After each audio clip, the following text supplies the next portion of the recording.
त्या जाऊ द्या की तुम्ही नका ना लय मनावर घेऊ. ऐ श्यामे तू गा बस बर का नाही तर वल्ल्या बरोबर सुका पण जळल. तुझ्यावर सगळं राग करील बर का मी आता. तू तू बाजूला वय आधी बाजूला वय. आज बघतेस मी हिला चांगलं. काय करणार आहे तुम्ही? हा काय करणार आहे? लय ऐकून घेतलंय हा तुमचं, आता नाही ऐकणार. अगं लाले तू तरी शांत बस की. तू कशाला त्यांच्या नादाला लागतीस? नाही जाऊ बाई, तुम्ही नका मध्ये पडू. ह्यांची ना सगळी गुण माहिती आहेत मला. प्रॉपर्टीसाठी आमचा सुखात चाललेला संसार ह्यांना मोडायचा आहे, म्हणून जवा बगल तवा नुसतं आग लावायची कामं करतात. तर जशी काही प्रॉपर्टी तुला नकोच आहे वय ग. बापाचं एवढं पडलंय तरी आमच्या प्रॉपर्टीवर आमच्या जमिनीवर तुझा डोळा आहे हे काय माहिती नाही वय ग मला. कसली प्रॉपर्टी? काय चाललंय का तुमचं? भरल्या घरात नुसता तमाशा लावलाय. फुलाता हे तुझ्या सुनाला विचार काय चाललंय ते. हा मोठ्यांशी कसं वागावं कसं बोलावं कळत नाही तिला. सासूशी असं बोलते ती. शिकव शिकव जरा तिला. लाले तुला कळत नाही कसं बोलायचं ते? ती तुझ्यापेक्षा मोठी आहे ना, तेवढं बी कळत नाही तुला? हा अजून तर लई शिकवायची गरज आहे तिला. घरगुशी बोर्डाची.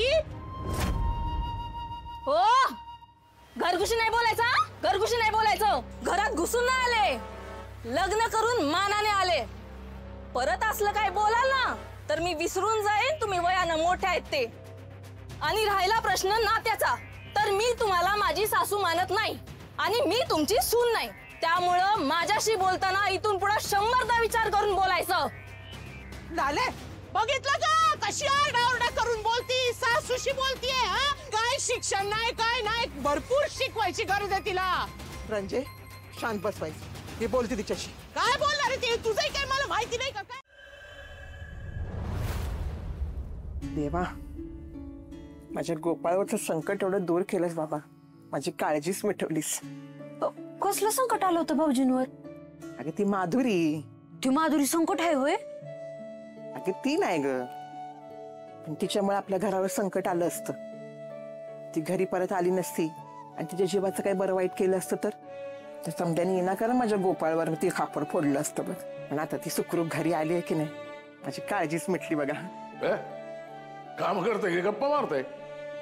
अहो नाही हो, देवाचे आभार मानत होते माधुरी सुखरूप घरी आली आहे म्हणून. आली कुठली आणली मग. म्हणजे गोपाळ हे बराबर जमत नाही का बाई. कुणाचंच ऐकत नव्हती पोरगी, पण गोपाळच्या एका शब्दावर घरी यायला तयार झाली. कुणी काय बी म्हणा, हायच त्या दोघांमध्ये वेगळं नातं.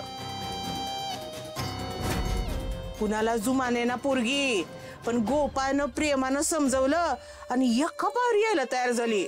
बाई आता स्वतःच्या डोळ्यानं बघितलं आणि कानानं ऐकलंय. मग बाई की गोपाळने प्रेमाने समजवलं ना तेव्हा जाऊन कुठे तिच्या डोक्यात शिरलं आणि ती घरी आली बघ.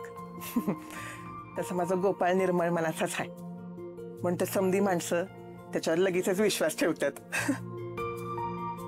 मग लेक कोणाचा आहे? माझा पोरगा एक नंबर आहे.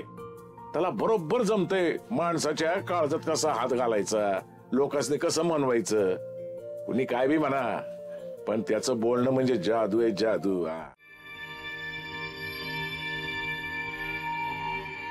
त्या माधुरीला आणायला कशाला गेला होता? काय गरज होती जायची? तुम्ही गेला नसता तर ती काय मेली असती? मेलीच असती. मी काय माझ्या मनापासून नव्हतं आणायला गेलो. तिच्या घरच्यांची मजबुरी होती म्हणून. त्यांनी समजून पण ती घरी येत नव्हती म्हणून मी लाळ गाळत गेला होता. अहो काय बोलताय? माझा आणि तिचा काय संबंध नाही. हेच संबंध नाही म्हणायचं आणि प्रत्येक वेळी तिच्या मागं पुढं करायचं. संबंध नाही म्हणताय ना, मग कशाला गेला होता आणायला तिला? का तुमच्या बापासारखं तुम्हाला पण 2 लग्न करायची आहेत? अहो तुम्ही जरा काय बोलताय तुम्ही? तुमचं तुम्हाला कळतंय का? आपण ऐकलं असतं तर. तुम्ही शांत व्हा, खाली बसा. काय चाललंय तुमचं? हे सगळं मी आपल्यासाठी करतोय, आपल्या संसारासाठी करतोय, आपल्यातल्या नात्यासाठी करतोय. म्हणजे हाय का? अहो ती जर का तिकडेच राहिली असती जामकरच्या घरी तर गावात तिची तिच्या घराण्याची बदनामी नसती का झाली?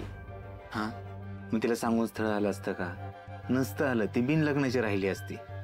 मग परत माझ्या मागं पुढं करत राहिली असती. तुम्हाला काय संशय घ्यायला मोकळाच तुम्ही परत माझ्यावर संशय घेतला असता, भांडणं झाली असती आपली, पुढं घटस्फोट झाला असता. नाही तर तुम्ही काय म्हणला आता, आप्पासारखी मला बी 2 लग्न करावे लागले. बास हा बास. हितनं पुढे एक शब्द पण बोलू नका, यातलं काही होऊ देणार नाही मी. या जन्मात तरी तुमची माझ्यापासून सुटका नाही. आणि प्रश्न राहिला दुसऱ्या लग्नाचा, तर वाटच बघा. फुलात त्यांनी सहन केलं आप्पांचं दुसरं लग्न, मी नाही सहन करणार. जीवच घेईन त्या माधुरीचा. हाय काय, हेच नकोय मला, हेच नकोय. बरं इथं कशात काय नाही, तुम्ही उगाच संशय घेताय. काय गरज का संशय घ्यायची? अहो मला काहीच नकोय. मला फक्त लक्ष्मी पाहिजे. माझ्या घरात तुमच्यासारखी लक्ष्मी पाहिजे. लक्ष्मी अशी असते का? भांडत असते का? संशय घेत असते का? नाही ना. सोडून द्यावं हे सगळं. तुम्ही विचार करा, त्या माधुरीचं जर का लग्न नाही झालं तर पाके मामा माझ्या गळ्यात नाही का मारणार? हे सगळं मी आपल्यासाठी करतो. बरं ठीक आहे, तुमचा नाही विश्वास, ठीक आहे. मी आत्ता जातो माधुरीकडे, तिला म्हणतोय बाबा मर, काय करायचं ती कर, माझ्या नादाला नको लावू. हे का आत्ता जाऊन सांगतो मी त्याला. नाही काय कुठे जायची गरज नाही. झालं तेवढं बास झालं.